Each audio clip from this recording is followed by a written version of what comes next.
Un autre exercice sur, cette fois-ci, la boucle for.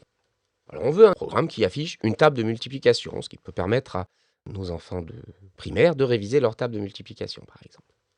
Donc, on va demander à l'utilisateur une seule chose, c'est la table à afficher. Par exemple, on veut la table du 7. Vous voyez l'exemple qui est à l'écran. L'utilisateur va taper 7 et on veut que le programme affiche 1 x 7, 7, 2 x 7, 14, 3 x 7, 21, 4 x 7, 28, etc.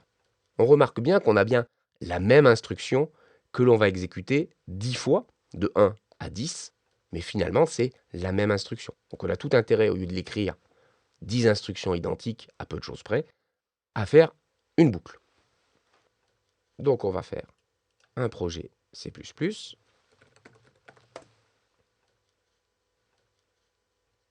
Voilà. Donc ici, je vais changer le titre. Je vais demander à l'utilisateur quelle est la table qu'il veut faire. Donc je vais déclarer une variable table qui est un entier. Je la fais saisir depuis la console. Et puis je vais faire une boucle. Alors ce que je veux afficher d'abord, c'est quoi? Ce que je veux afficher, c'est une tabulation, anti/t, un entier, 1, 2, 3, 4, 5, 6, etc. Donc il me faut une variable qui va indiquer cet incrément. On utilise souvent i, incrément. Je vais afficher le symbole de multiplication. Alors ça peut être l'étoile ou ça peut être le X si vous préférez. Je vais afficher la table, si c'est la table du 5, du 6, du 7. La table qui est saisie. Je vais afficher égal. Et puis le calcul, c'est-à-dire i, l'incrément multiplié par table. Et puis je fais un saut de ligne à la fin. Ça, c'est l'instruction que je veux faire un certain nombre de fois.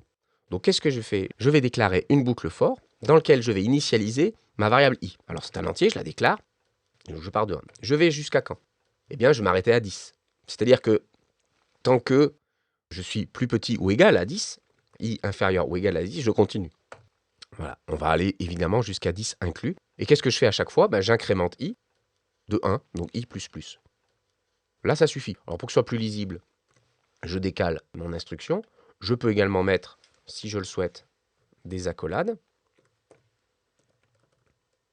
Voilà, elles sont facultatives, mais elles permettent de bien indiquer la limitation de la boucle for. Et donc là, je peux exécuter ceci. On va tester. Compilation, exécution. Alors, je veux la table du 5, par exemple.